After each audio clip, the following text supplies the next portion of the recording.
China is. So I'm going to show you some of China's strategic evolution to become a global financial powerhouse. Number one, in 1994, they pegged their currency directly to the dollar. So whatever the dollar did, goes up, goes down, didn't matter. Chinese Yuan was also going up or down right along with the dollar.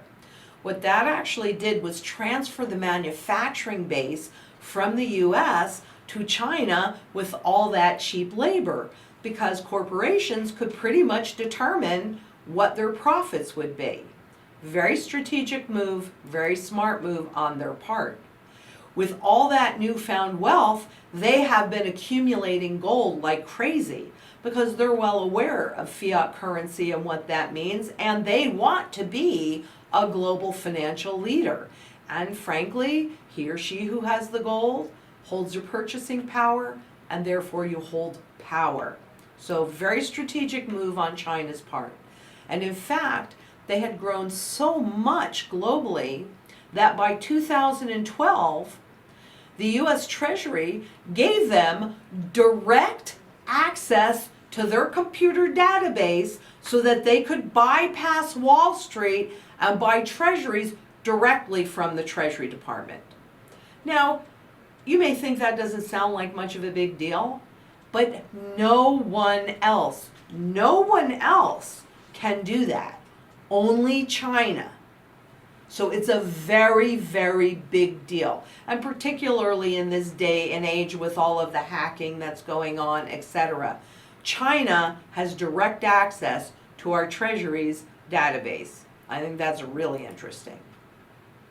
In addition, they've become, thanks to the manufacturing base, the biggest trading nation. Okay, I mean, I think you can start to see this pattern. But they weren't getting enough financial clout fast enough. So in 2015, they created the AIIB Bank, which was designed to compete against the World Bank, and it gave the IMF and the world notice that you're either going to play with the rules that we want to play with, or we're going to create our own rules and take that away from you. Now, those of you that have been paying attention are probably going to recall how President Obama and Treasury Secretary Jack Lew went globally, and they were up in arms at getting our allies not to join the AIIB Bank. Well, it fell on deaf ears because the very first non-Asian country to do so was Great Britain, our staunchest ally. And the second country to join was Saudi Arabia. And that's the petrodollar, the tool that was used to keep our status as the world reserve currency. After that, it was just a domino effect with pretty much every single country joining the AIIB Bank. And again, in May, they also, forgive me on this one, again, the largest U.S. Treasury bond buyer of the world. So they have quite a bit of clout. But the real changes have come in 2016. So all those things were leading up to this. In March, for the first time ever, considering that China is a state-run country, they opened up their interbank market. Now, China has the second largest interbank market in the world, just behind ours. They needed to do that, and I'm going to show you why on the next slide, but I'm going to tell you, this is a very, very significant move, and that happened last March. But that's what positioned them to come out with the very first SDR denominated bond. And what I find quite interesting is that it was the World Bank that was the underwriter, not the AIIB Bank. So I think it could be, possible that there were some kind of negotiations going on that made them use the World Bank, but yet be the one to bring this out. So it's also interesting to note that they became part of the basket and concluded the transition on October 1st, which I think was Saturday. It might have been Sunday, but I think it was Saturday. So now the Chinese yuan is included in the basket.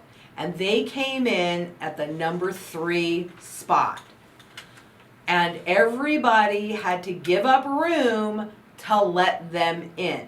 Of course they did. If you have a piece of pie and you have 4 pieces and somebody else wants a piece, somebody or everybody's going to have to give up their piece of the pie. But you need to understand 3 key things about this. Number 1, rules were specifically changed so that China's yuan could qualify to be included in the basket. Number 2, it requires a 70% minimum vote to change the basket weighting or certainly allow anybody in. Nobody has been allowed in since '81 prior to this anyway. But what that also means is that we, the US, had to agree to it because we have far too big a portion of voting rights that nobody could have overridden us. So we recognize our loss of global clout, and we're going along with the program. Do you get that? We're actually going along with the program.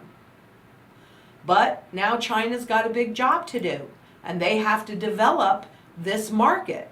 And they're doing actually a pretty good job of it.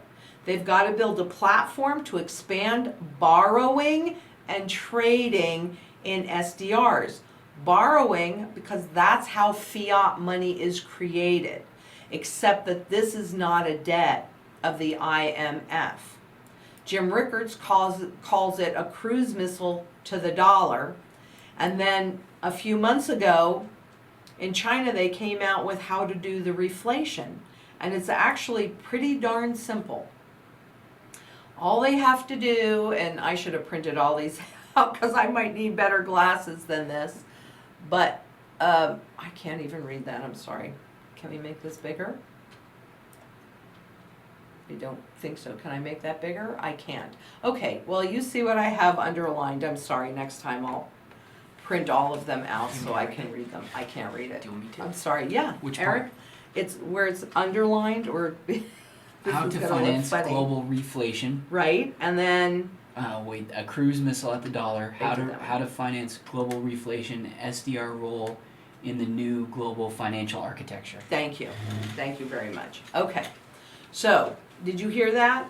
The new global financial architecture. Yes, of course, this is all new because the old system is dead. So they're actually admitting it. And rather than having Eric come in and do it, I'm going to let you read the underlines. But basically, do you understand what you're really looking at here? Because what you're really actually seeing is a brand new fiat money being created out of thin air. So you tell me something that takes no effort to create, and there's no claim against it. How does that have value? How does that have value for your labor and your time? In my opinion, it doesn't. They call it safe. In my opinion, it is a tool for reflation and just a backdoor way to allow the central banks to grow their balance sheet instead of this way, straight up. And wait until you see how they're going to do it, because it really is kind of so simple, so beautiful, and so mind-blowing. But what you also need to understand is that you and I as taxpayers are responsible for this balance sheet. And that is not really okay with me.